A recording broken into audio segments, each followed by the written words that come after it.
You're listening to Pro Booth Talk, education and insights for photo booth company owners. Welcome back to Pro Booth Talk. Lap, what's going on? You're already laughing. Hey guys, welcome back. So we've got a couple guests in our virtual studio today for a topic that is pretty anticipated and asked a lot. But the first question I've got is the question that I think everyone in the industry has. It's been a burning question for years, and I think that I'm right. But every time I hear somebody talk about the guy, I hear it differently. So is your name Vivi or is it Vive? How do you say your name? Okay, I can go by many different monikers, but it's Vivi. That's Vivi in full. It's not short for anything. My parents had a sense of humor, but I go by Viv. I go by Vivi, whichever is the easiest for the person I'm talking to pronounce and to remember. All right. Vivi, I have enough respect that I'll call you by what you want to be called by. So Vivi is the conclusive answer. So Vivi, please introduce yourself, and Peyton is here with us as well. Tell us who you guys are and what you do. Hi guys, my name is Vivi. I am with White Label Experts. Been in the photo booth and event industry since 2015, so we're coming on a decade of this crazy, amazing experience that I've been going through. It's been such a fun ride, and I've met so many interesting people, and I'm really looking forward to the journey continuing. It's an interesting partnership that I've now joined White Label Experts in. It's been incredibly rewarding, and I'm looking forward to helping people further their business, and it's such a pleasure to be here. And Peyton. Hi, everyone. I'm Peyton Vincent, and I'm not say formally, but been in the photo booth industry now, I think about 17 years. I started building some Chris Breeze booths back in about 2007. I know that. So, back a long time ago. I'd love to pull some old examples out of the archives from what we were doing back then, but we have grown CEG Interactive year by year. Had obviously a rough pandemic, but came out with full force there, and we've had a couple of our best years ever in the last 2 or 3 years here. And a big part of our business has grown to doing white labels all around the country, and that's where the need to develop this platform has come out of. But we didn't want to just develop something for ourselves. White Label Experts is born out of being a multi-vendor marketplace, and so got Vivi on with me, which I'm really excited about. I've known him for many years through LA Photo Party, and we're really excited to get on this topic and discuss all your questions and everything. Yeah, we're excited too. So we're no strangers to white labeling. I think Lap has a big reputation for being the go-to white label person in California, Southern California. I don't have that strong of a reputation in Las Vegas, but I'd say at least 5% of our income is white labeling for other people. We do very little like outbound outsourced white labeling right now. Everything for us is incoming, though we did just use Lap to do a white label and a couple other people recently. And personally, I'm looking to expand, so I'm excited about what you guys are doing and seeing how I can incorporate that, because we're starting to expand out to white labeling, outwardly outsourcing ourselves this year. That's one of our goals. But let's start at the beginning. Everyone always wants to know about white labeling, but for anyone that's tuning in that doesn't know what white labeling is, what is white labeling? I'll take this one, I guess. I think obviously that term it falls loosely in the field of subcontracting. Subcontracting, a lot of times, that's really what people are doing. And whether something is fully white labeled, meaning every instance of the brand is completely erased from all conversations and everything, that sometimes it's less important, sometimes more important. But yeah, it's really just you brought in a piece of business and you're going to have someone else fulfill it who's outside of your employee payroll, essentially. And I feel like a lot of people think this is unique to the photo booth industry. I hear that a lot in the conversations, and it's really not. If you Google white labeling, it's something that a lot of services do. Like if you call a locksmith or someone to come, like a plumber especially, you're typically calling like a national brand, and they're outsourcing it to somebody local. Like if you call Plumbers R Us or 1-800-Flowers, 1-800-Flowers is definitely not delivering you flowers. They're networking and white labeling to some local florist that picks up that job for them.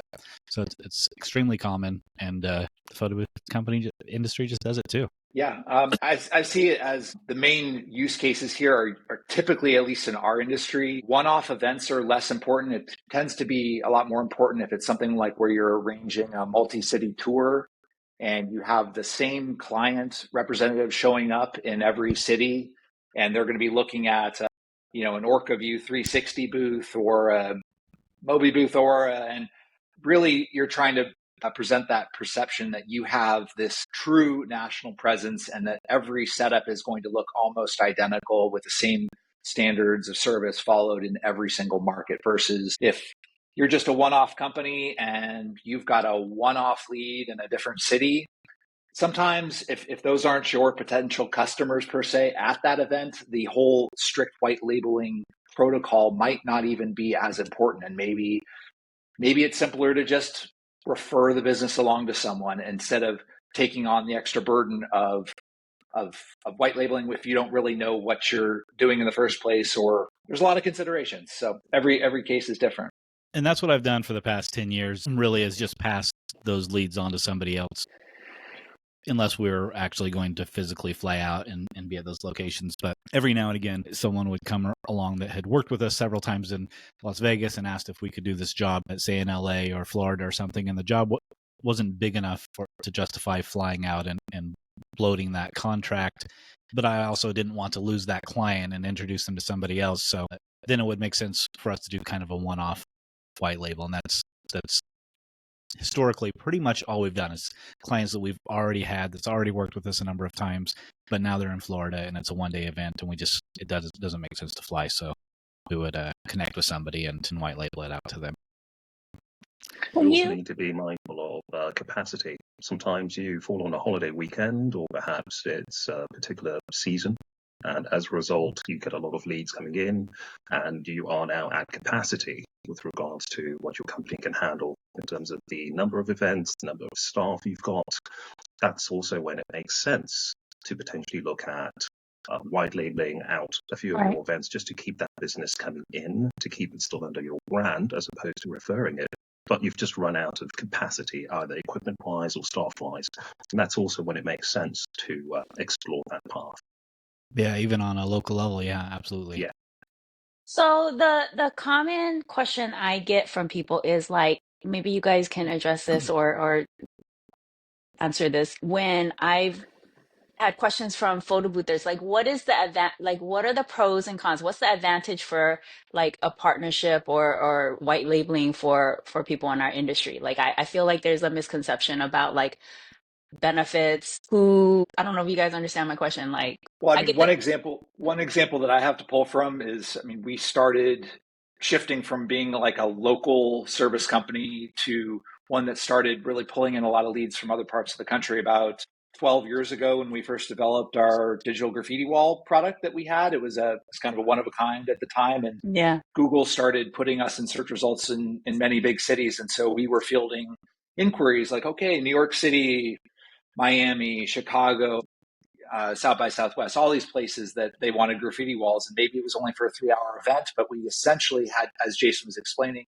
we might actually have to quote them what it's going to cost us to be on the road for 4 days, flying in the day before, hotels, rental cars, all those different things. So a 3-hour event all of a sudden becomes a $10,000 plus type of job, which completely blows 95% of clients out of the water and makes it a non-starter in the first place. And it's basically just cruft that's filling up our inbox, things that we can't service essentially. So if you look at in economics, you have like a price demand curve. As the price falls, the demand will rise. And so if you have the ability to cut out a lot of those costs, like paying for rental cars, paying for hotels, airlines, and you can move some of that money over to a provider in that market, you have a chance to bid in a more competitive manner, higher chance of winning that business and using this other strategic contact to do the servicing for you. And that's really where the shift has been. But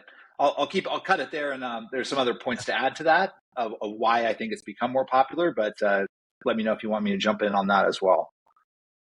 I think the question more, not so much the primary company that's trying to win the business. I think I hear more from the company that's being subcontracted? Like, what benefit is it to them to help out another company that's in their market? Like, let's say, someone from Florida has an event here in California. What benefit is it for me to subcontract to actually be the subcontractor to this Florida company at a lesser rate than what I normally, like, what benefit is that to me? That's the common question I get.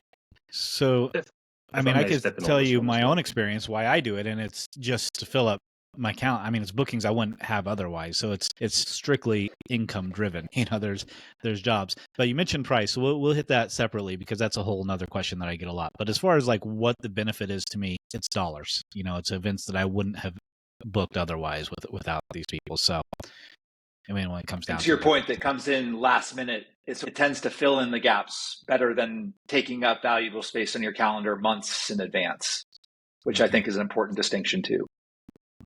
so Also, fundamentally, it also keeps your staff working, it keeps your equipment working, and it's a great opportunity to make sure that your best practices are still in check, your processes are still in check.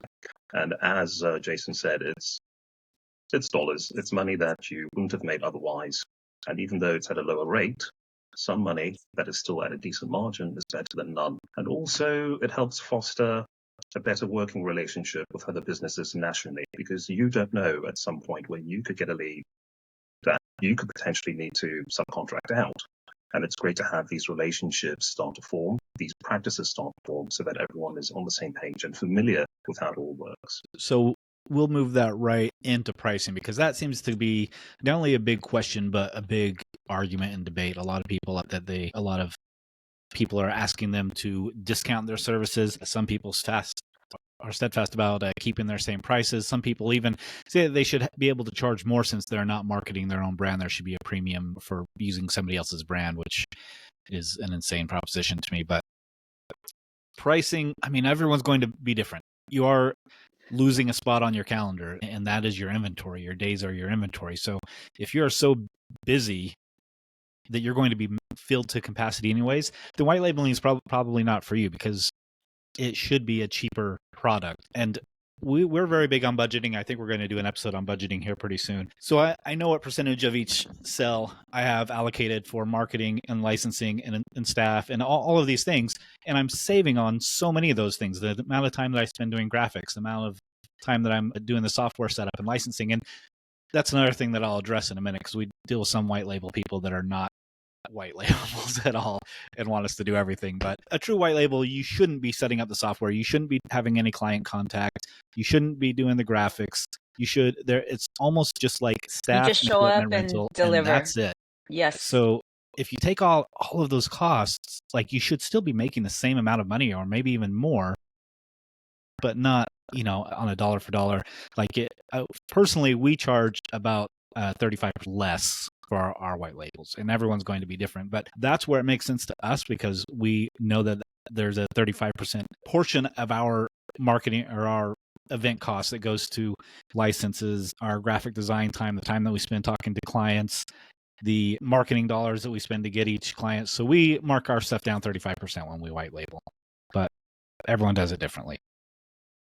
You just have to find what numbers work best for you. But should you discount? Absolutely. I mean, unless your calendar's full again, like it is so much easier to white label than to find that client, to have those conversations back and forth, to do the contract rewrites. I mean, it's just a super easy equipment and staffing rental. And honestly, when you are thinking about it, yes, you're discounting by that 35%, but the margin is now higher because you don't have those overhead costs that you've just mentioned in terms of bringing in the business, nurturing the business, and then the follow-up after.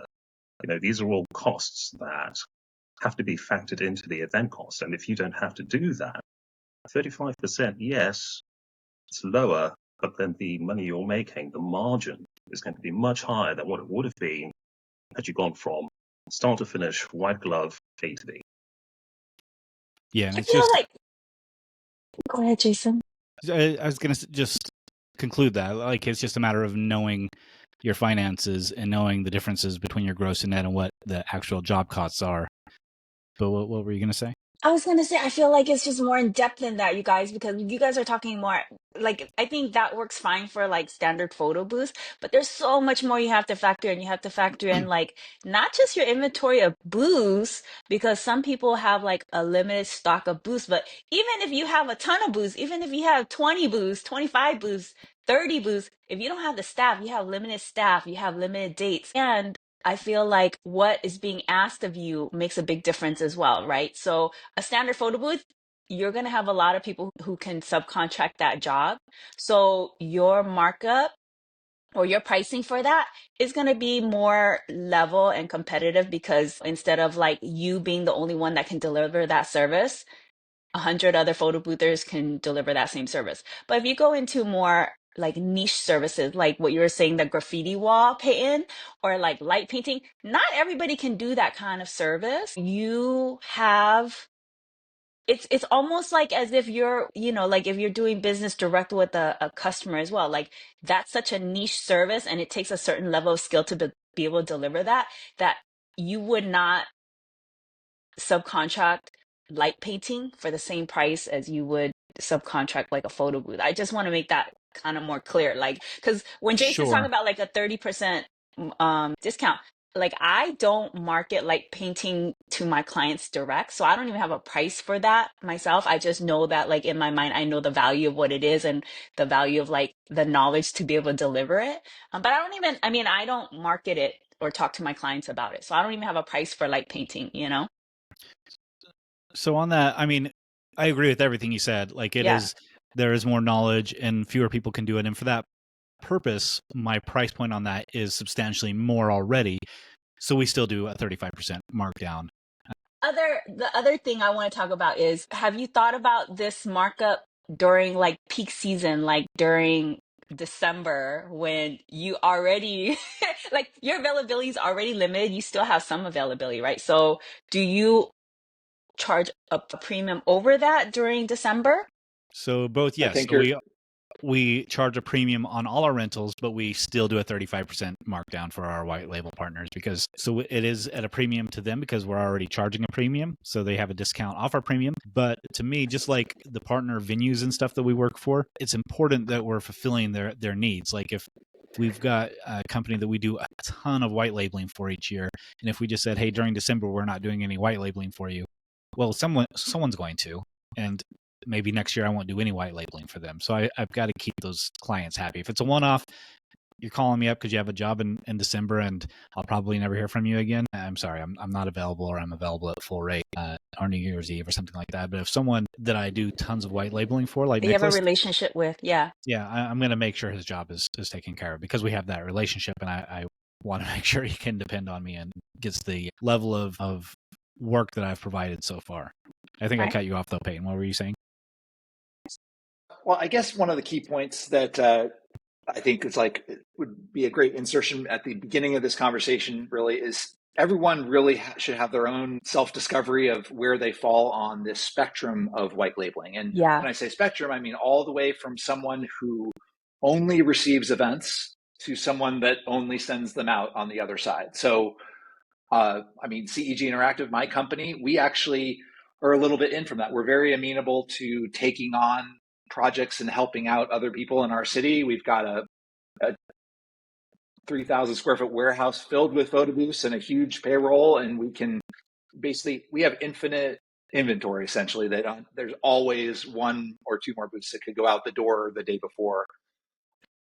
People just need to figure out if they are busy enough, their calendar is full, they don't want to consider themselves a white label provider, then back right off that concept and just maybe focus on your nationwide marketing, and maybe your fit is maybe more on the other side of that spectrum where you're going to be sending business out. And so it's really just what part do you play in the whole thing. And I mean, just to insert one little plug here, because we are with White Label Experts, we do have, when you do log on to our site, you're actually created the dual accounts of both the provider side dashboard and the customer / RFP creator side dashboard both exist in there. So depending on what your use case is, whatever you need, essentially you could be open to either sending or receiving business on the platform.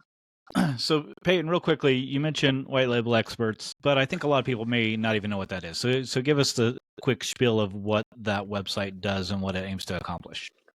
Sure thing. So it's not just a tool that our company CEG Interactive uses. It's a true multi-vendor marketplace, same sort of category of something like Uber or Airbnb or Fiverr or whatever. Basically, people can post their capabilities, including the booths and accessories that they own, their location, years of experience, and so on, and have like a provider profile on the site. From there too, if let's say you have business that you need to send out into the network, you're able to create an RFP, which stands for request for proposal. That will be unlike a typical white label Facebook post that just says, hey, I need a booth on Tuesday, and it doesn't say the date, location, or exactly what the needs are. Our short form is all about trying to spec out every single important detail that you would need to determine if your company is available and what that price might be for you to do that job. And so the RFP gets automatically sent out to the people with those capabilities. And then those people have an opportunity, if they like, to place a free bid on that job. Those bids would filter through and show up in the dashboard of the person that created the RFP. They can look at miles of distance away from that job, what their verified user rating is on the platform, and what that asking price or bid is that person is willing to do that job for. And basically you're able to one click to accept or decline those bids, pay with your credit card right on the site. Those funds are held in escrow during the planning phase, and then those funds are released to the provider after the job successfully completes.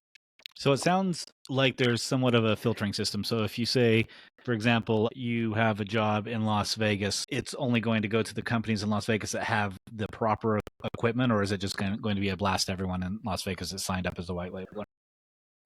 Well, we could talk about two scenarios. One, if all of our tireless development efforts are working properly in any given week or not. But if I look tired, that's because developing a website is very difficult. But pretty much what we've come up with is kind of a two-stage approach of where we have kind of like something classified as like a perfect match, which means you've told us that you're in Vegas and that's your service area. You've told us that you have a Mobi booth or a OrcaView 360 or some exact piece of gear that you need, and that you would then say that you're available on that date. But basically that perfect match exists, and that's where you would get an email saying, we have a perfect match.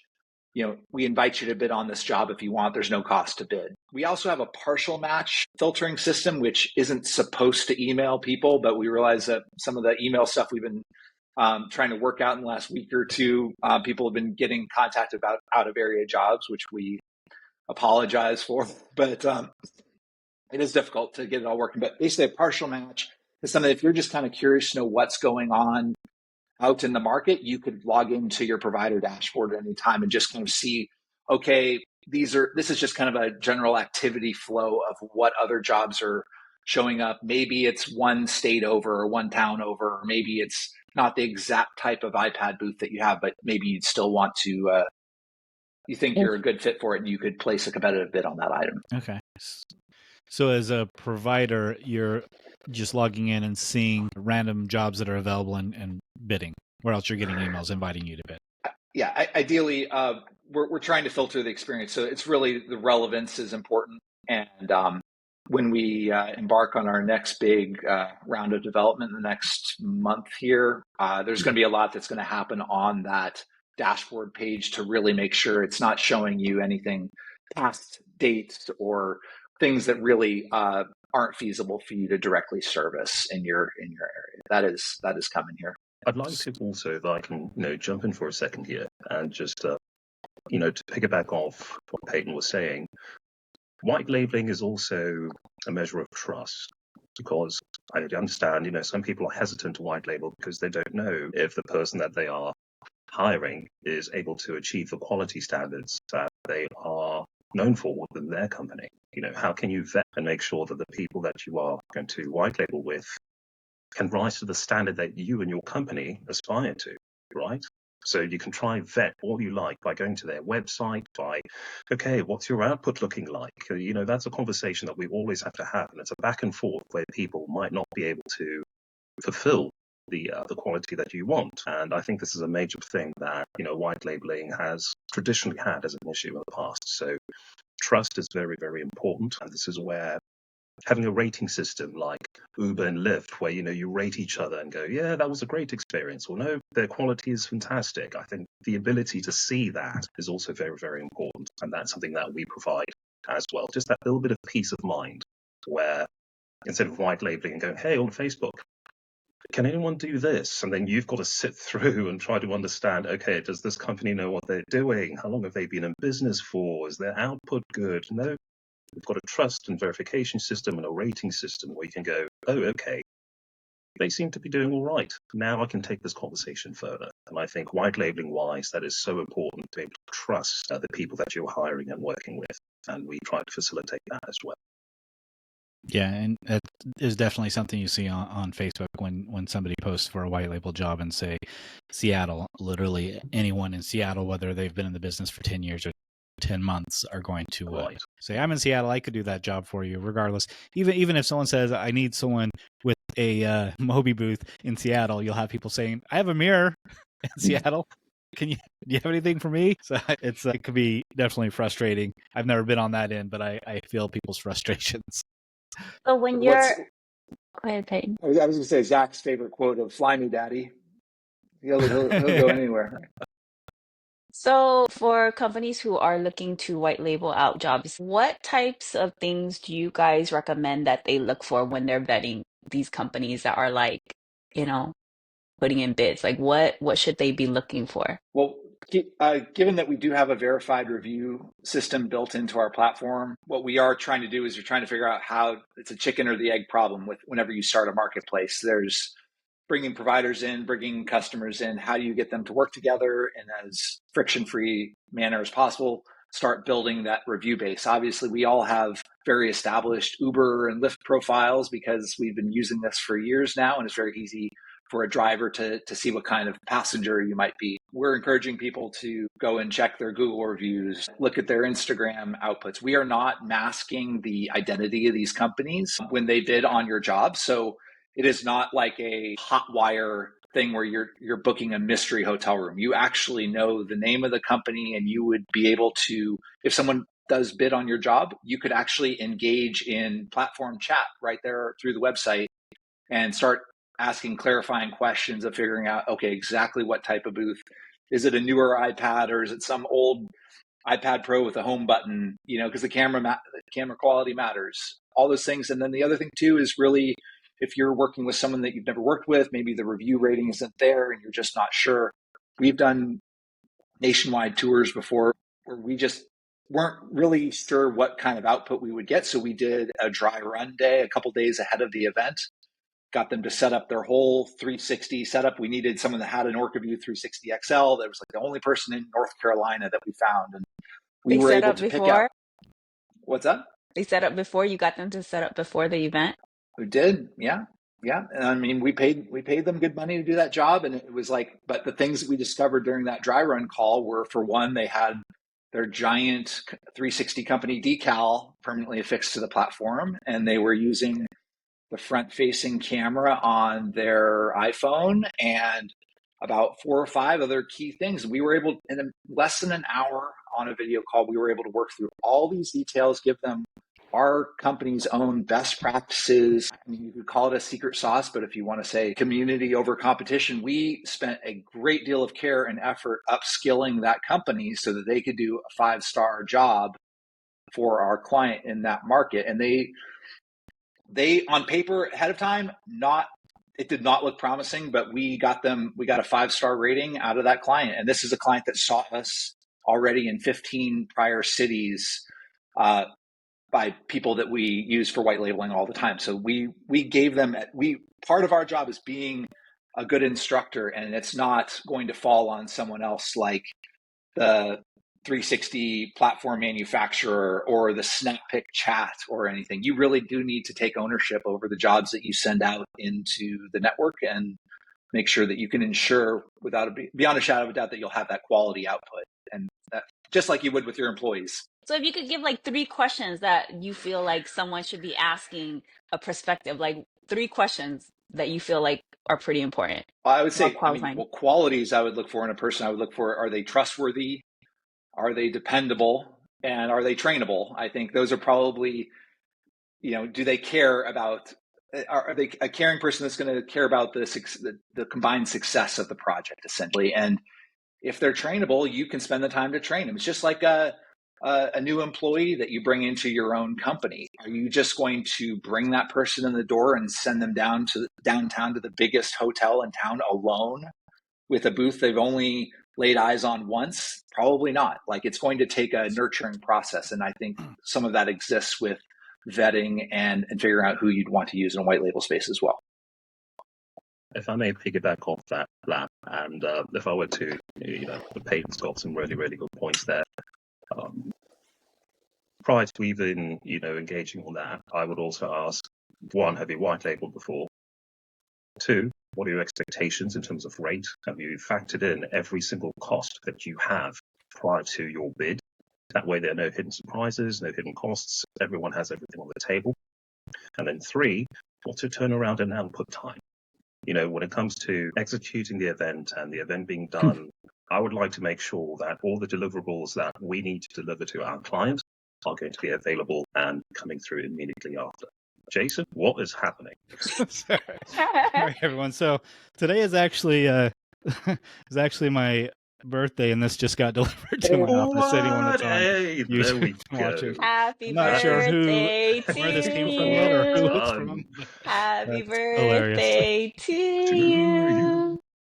Happy You gotta pay me to sing. birthday, dear Jason. Happy birthday to you. That is hilarious. I can't wait to find out who that's from. Thank you, Lap. Well done. Happy birthday. Jason, I got to give it to you, man. That's why You've you're got sensitive amazing about the branding age. presence. Thank you, Peyton. Your branding is amazing. I mean, the fact that your team is going to get you a cake with that little topper right there in it, that is just awesome. That looked pretty good. That looked very good.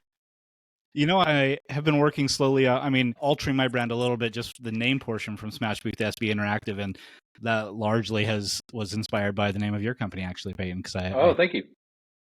Hey. We met years ago, and that name is always stuck in my head. I really like it. Well, mine was born out of Classy Event Group, which is originally born out of Classy Photo Booth back in 2007, and so I just started shortening things up and making it. It's just a constant process of changing it over the years. So. CEG sounds so much better. Yeah, it actually sounds more classy than Classy Event Group. Funny thing that I never realized is after the fact, after I did the whole rebrand years later, my two oldest children are Carson and Grant, and then my wife is Erin. So before I had my third son, Parker, it was like Carson, Aaron, Grant, like CEG. It was like a weird, like doing it for the family type of sort of weird parallel. I kind of drew out of it later on. That's funny, cool coincidence. That's pretty cool. So I what I'm hearing is the Classy Event Group is a story that you tell your youngest child, and that's not really true. It was actually named after your other kids. But exactly. Yeah, I'll have to feed him some story someday. We'll see. All right. After that quick intermission, let's see. So let me look at my list of questions here. I actually wanted to bring up in another discussion about white labeling, someone mentioned that they were upset because they found out after the white label that they were going to a corporate event and not a social event, and they thought that they should have been paid more. And I just wanted to give my opinion on that conversation. And I guess it's just an understanding of why we charge more for corporate events or marketing events. And it's not just because we can charge more. It's because there's so much more that goes into these. I mean, there could be like a wedding is very cookie cutter. We might have one conversation with the couple and everything else is just essentially automated.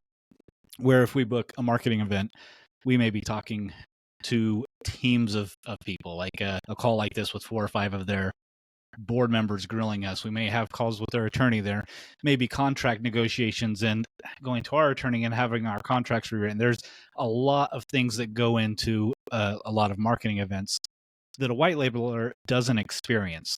A social event and a marketing event to them is essentially the same. Again, it's like renting equipment and staff. And there may be some other logistics like loading in if you're going into a conference center and stuff that should certainly be considered. But as far as the white labeler, like it shouldn't really matter to you too much if it's a corporate or a wedding. I don't really see many white labels for social events like weddings. Like we have one company that we work with, but they're typically corporate events. So I would just say treat all white labels as corporate events and just expect that, because your job. Would you pay your employees a different rate if you're sending them to a corporate event versus a wedding? Probably not. No. I mean, I found that I think that weddings and social events where it's the person, their personal checkbook is the one that paid that. Sometimes people have this attitude like they are hell bent to get their absolute value with it. They're going to have you try and stay open later, do a bunch of reprints, and they're really going to try and reap every last bit of return out of it while you're there on site. And that can actually be a lot more onerous, I've found, versus a company event where all these are the invited guests and they're there just enjoying themselves, and the checkbook exists in the cloud at whatever corporation this is. And I find that their overall expectations tend to be a little below the personal expectations of most private events. Yeah, I agree with that. Fewer curveballs that you tend to encounter. So again, I think that's where people need to do that self-discovery of, are they happy to be a provider, or do they just need to do their own thing and not be open to that type of work? It's up to the individual, really. One more thing to add on that. What the people who wish they were charging a higher rate don't realize is that a lot of corporates are on net 30 or net 60. You are getting paid much faster than that because you are doing the white label under someone else. So yes, you may feel a little bit, oh, well, I should have charged a bit more. But guess what? You are being paid significantly faster, which means your cash flow is going to be a lot better. You'll be able to pay your staff a lot sooner, which is an advantage that they don't quite think about at the time. They only see the dollar sign that they missed as opposed to the dollar sign that is flowing through that they don't have to wait 30 or 60 days for. So that's a consideration as well, especially when it comes to corporate. I think there's a new trend called net never as well. Sorry to everyone who's in that boat right now. But white label experts automatically pay if all the money is. Yeah, if you know, you know. That's exactly right. I won't say any further, but that's why we're protecting both sides. The money is captured from the credit card at the time of booking. It's held in escrow on the platform. That person who is doing the job is not paid out until the job is completed. So they can't take the money and run and no-show your event. And in the same manner, the provider doing the event, they're protected from a slow pay or a no pay situation because those funds are already authorized and they're being held ready to be released to you. And so you're basically ready to be paid in the few days following your event. One of the things I want to talk about with pricing, because people do ask me about pricing for like what's fair pricing for you as the providing company and you as like the subcontracting company. We kind of touched base a little bit on it, but I feel like all of our companies are very unique. So if you're a single owner operator, you have one photo booth, right? You have that one photo booth for all your numbers of days.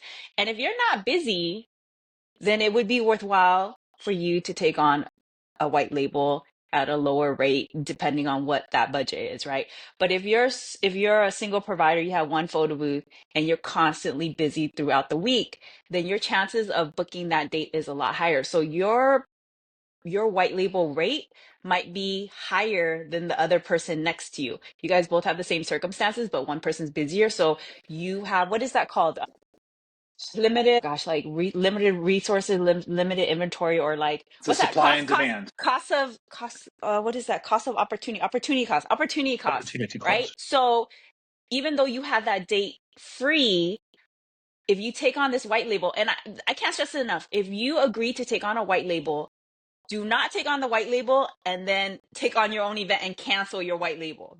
I don't know if we even talk about this. It is, you got to approach it like as if it's an actual client. Like if you have committed yourself to taking on that event, if you have another lead that comes through, even if it's 4 times what this white label contract is paying you, do not cancel your white label contract for your own event. This is the opportunity cost that I talk about sometimes. Like, you have to factor in, like, what is your minimum for you to commit your team, your staff, your photo booth to that white label, so that if another opportunity comes in, you're not going to feel bad about it, even if it's 4 times, even if it's 5 times the price. Like, you have to.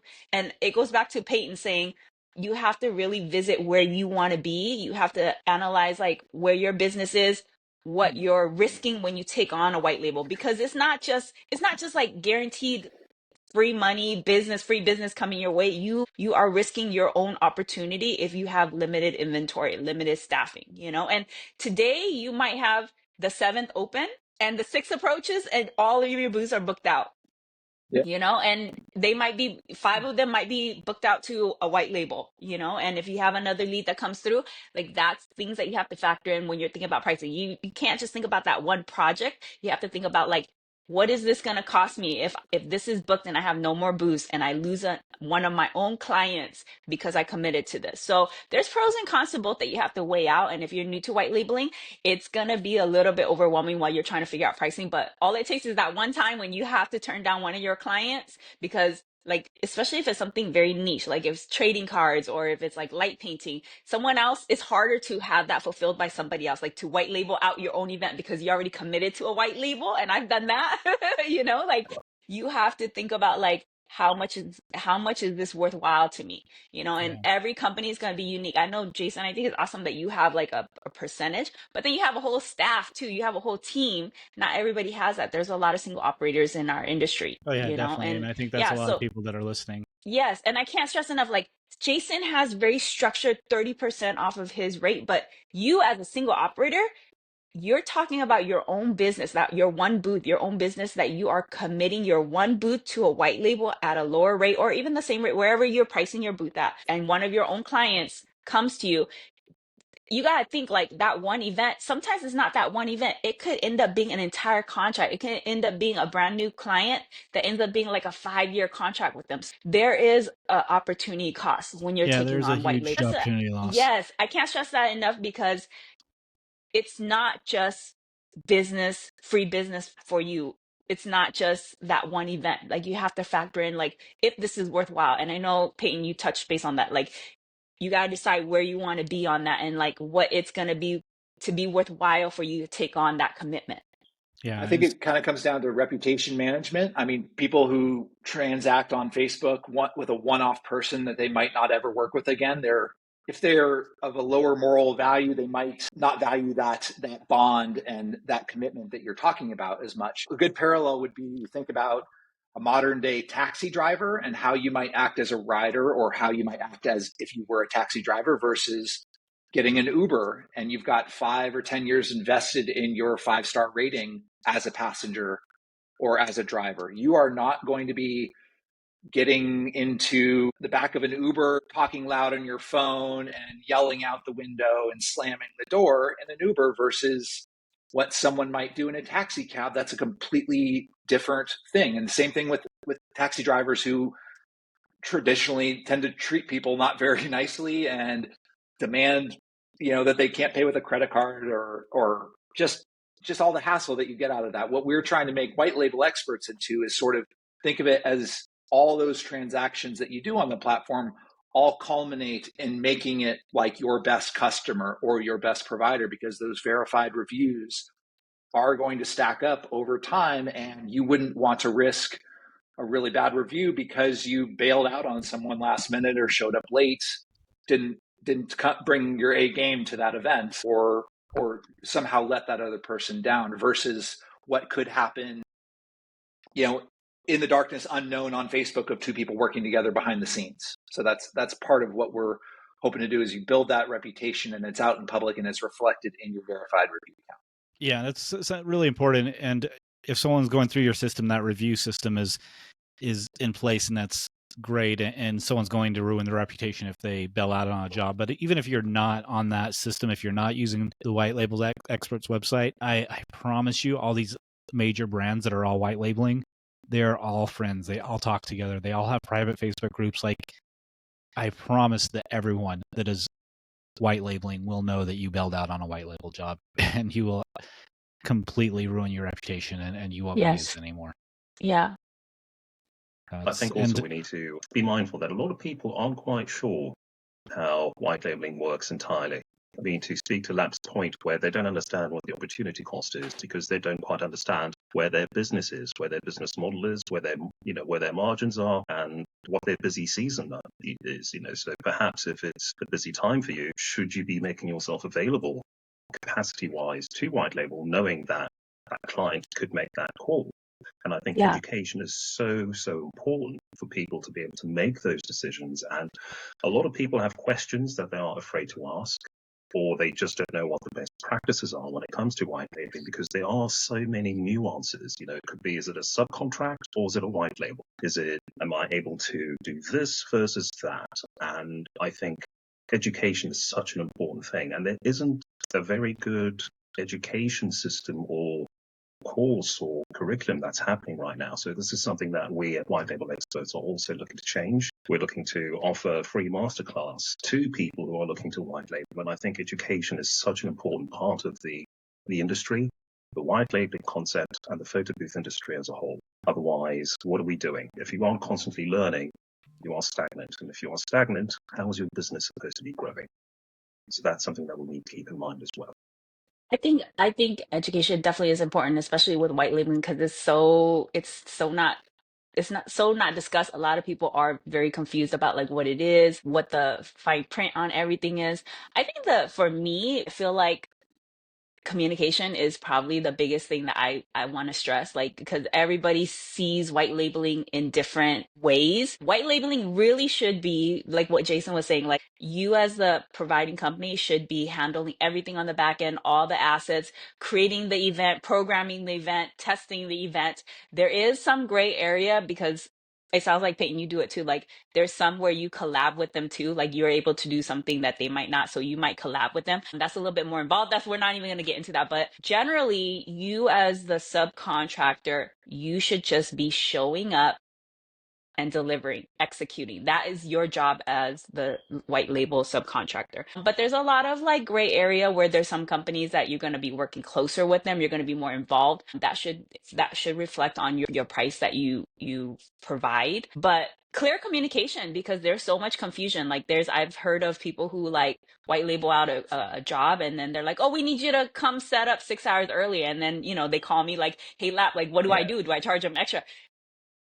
This is my advice to everybody. Like, you cannot be afraid to speak up and ask the question, like, hey, this is what we initially thought this job was going to be. You guys want us to come and set up 6 hours early? Do not be shy about asking the provider, like, hey, we got to revisit the price because 6 hours costs us money. We agreed to this price and the actual job is changing the conditions, so we have to change the price. Do not be shy about that, guys, in white labeling. Like, if anything comes up where they need, like, there's situations where, like, okay, we need a sharing station. You as your company, because you primarily do weddings or whatever, maybe you don't have a sharing station. So you have to go buy a sharing station to fulfill the job. That might be something that you want to talk to your provider about. That might be something that you want to eat up. You have to make these decisions. So there's a lot of gray area in it.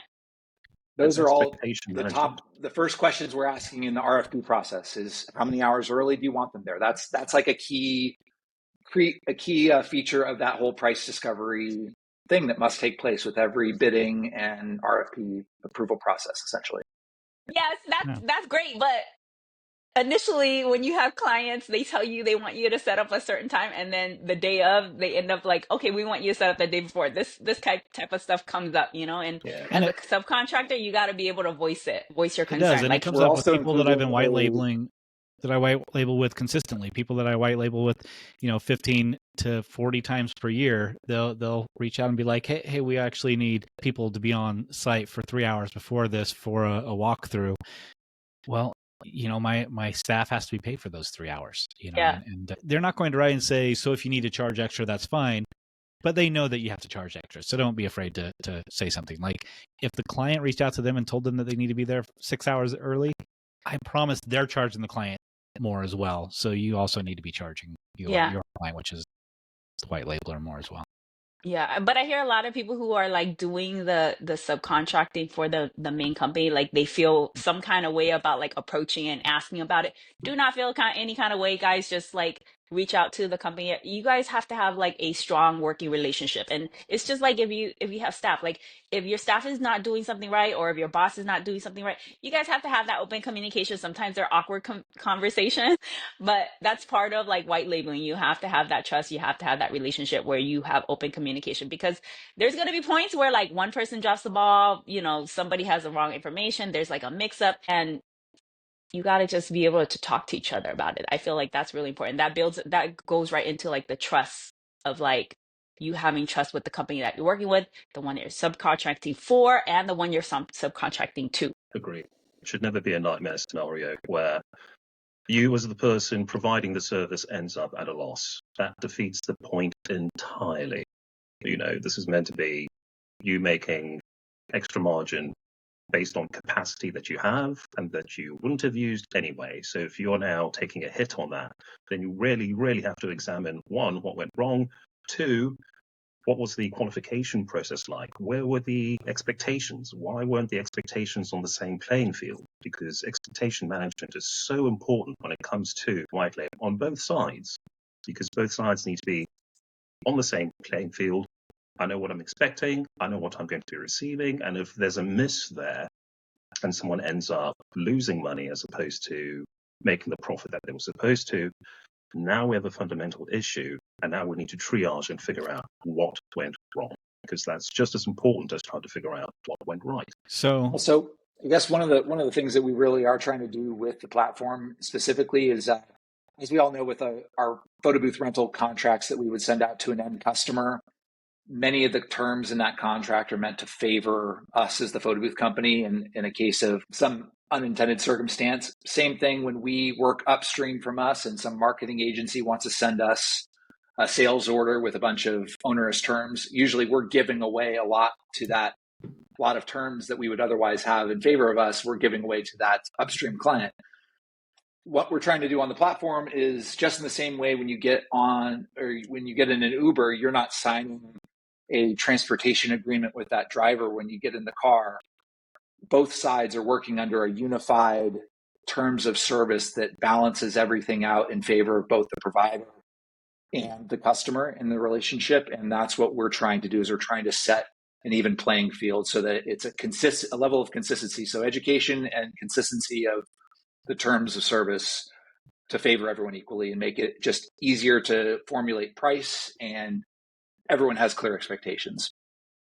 So unfortunately, Lap and I have a meeting in 2 minutes, and I feel like we're just barely scratching the surface of this topic. But I think that's good, though, because this is actually typically when we record, the episodes don't come out for several weeks or months. This is actually going to be a week from Wednesday. So people are going to listen, and we're going to generate a lot more questions. So let's plan on getting together again in maybe 2 or 3 weeks and Sure. doing a second. And I think we probably are going to have to end up doing a third, because there's just so much with white Yeah. labeling.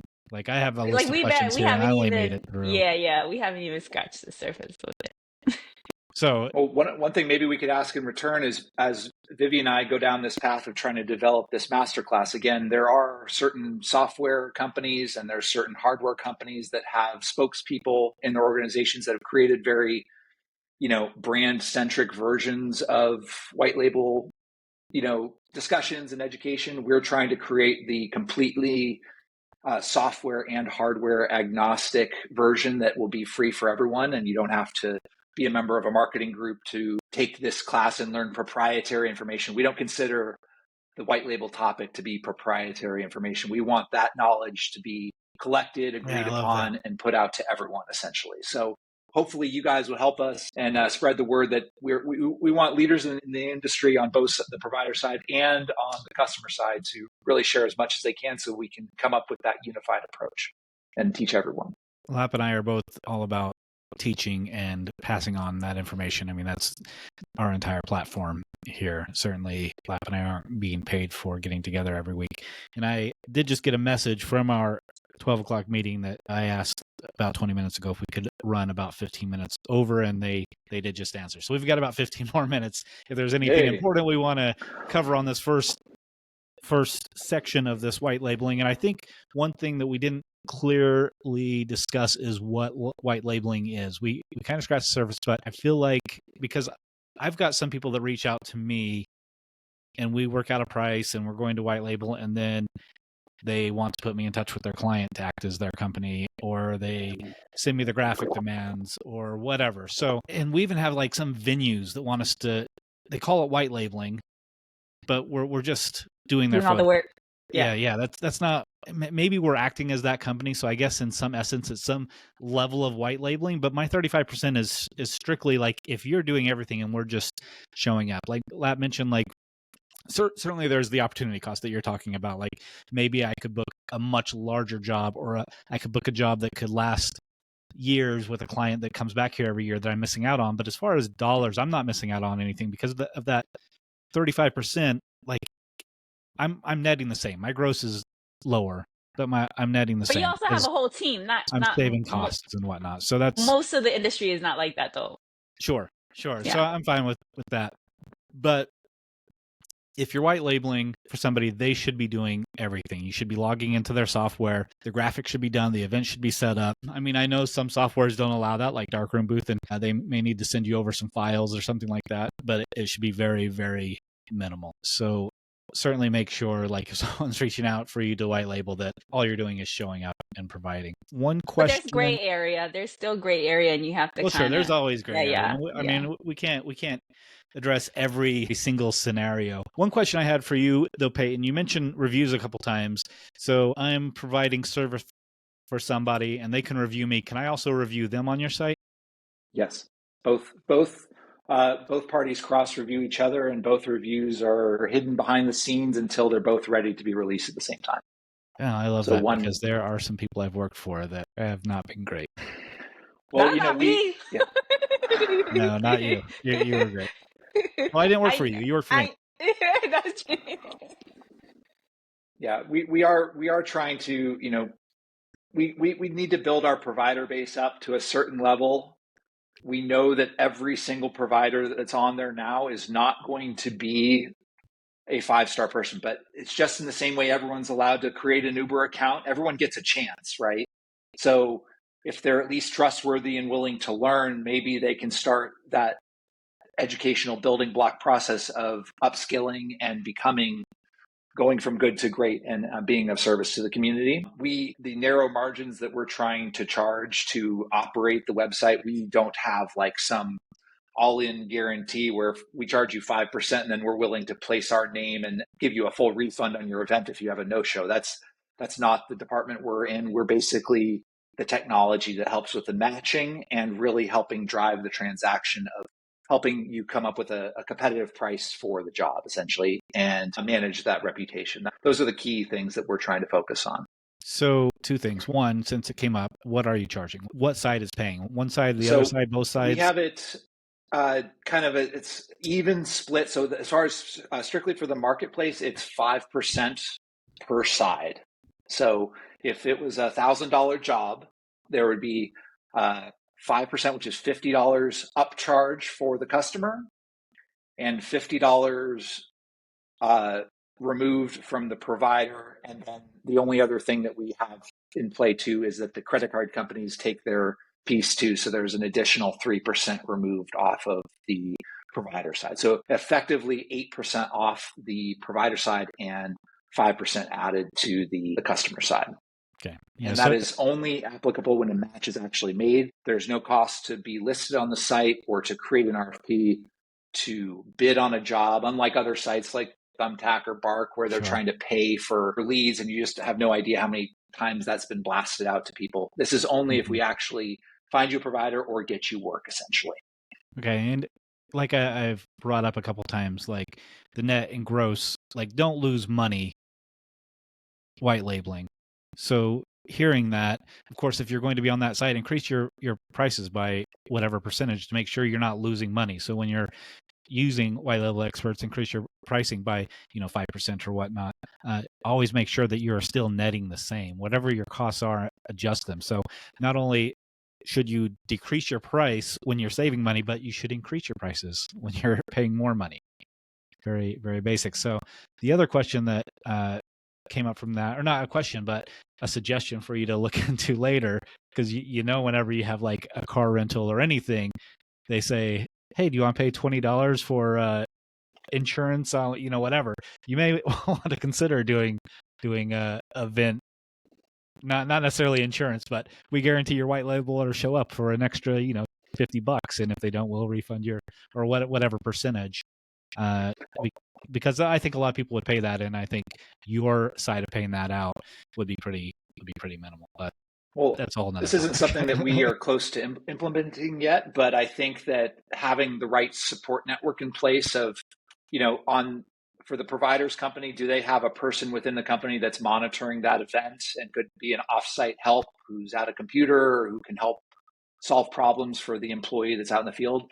Same thing. Is there an event monitor on call at a computer with internet on the customer side? So in case that snap pick event or whatever has a typo in it and the success of the event rides on that error being fixed in time, it could involve a team of people to solve most problems. Yeah. One point that I really wanted to squeeze in as far as this first call that we're doing is I think, because I don't know if you guys remember, but white labeling was not a thing 5 years ago. It's really come out of, maybe big companies who receive events in, but just hearing about it constantly in the forums every day, it wasn't a thing. And I really nailed that down to the fact that because of all the iPad platforms that we have at our disposal now, cloud-based event building and not building where you have to be logged into a Windows computer in a certain city on Breeze, going through XML files and stuff. The fact that you can build it in the cloud, share out an event code, and the technical aspect is completely solved for the most part. So if they have an iPad and a booth and they're trustworthy and on time, and you have cloud software, it kills so many of the failure points through the process versus what we may have experienced. And we wouldn't want to touch that type of problem 5 years ago, essentially. And I think that's why it's here. So we're really trying to round it all out now and build that reputation management, find the right price that works for everyone, and set a common ground for all those terms and expectations. And that's the completion of the tech package in our mind, paired with all these software companies that are out there doing booth software. So we're down to about 5 minutes. So if there's any other things that we want to address on the first part of this, which has become a multi-part discussion already, what would it be? Lap, do you have any closing things that we may have missed? There's plenty we missed. Well, just fundamental, like ground level things that people need to know right from the beginning. I would, Peyton, Viv, y'all. I would have to say, ultimately, it comes down to what do you want to achieve when you decide to become a provider? Because a lot of people want to join white labeling and understand white labeling as the provider, person providing the service that's going to be white labeled, as opposed to the person providing the job. And I think it's so important for people to understand that if you're going to do this, what that opportunity cost is, what white labeling actually is versus subcontracting, because there's a nuance there that people don't quite understand. And we need to clarify in a future episode. And also just that expectation management. We have to make sure that we're all on the same page. Everyone is operating with the same terms of service. And this is what we at White Label Experts aim to demystify. We aim to educate and make sure that when people do this, they walk in eyes wide open, expectations managed, and you know what? Let's all make some money, because that's what we're in here for. Great way to close out. So, as always, if you have any follow-up questions, especially with this one, because we are going to be recording again in just a couple of weeks, we're going to try and do this very quickly so you don't have to wait too long. Please post them on the thread that we start with this, or send a message to Lap or myself or any of these two gentlemen as well, and we will come back with at least one more episode, but probably two, because there is just so much to cover with white labeling. And thank you guys for joining us last minute. Glad it worked out. spot open up. So I messaged Peyton and just said, hey, you're on the schedule for a couple weeks from now, but Get are you on. available in like 2 minutes?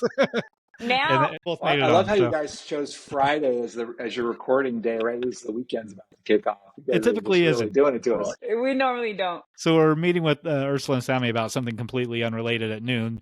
So we already have this kind of block. So we're like, hey, should we record before? And here we are. Here we are. Glad it So worked out. anyways, Well, so thank thanks you for the again, invite, guys. guys.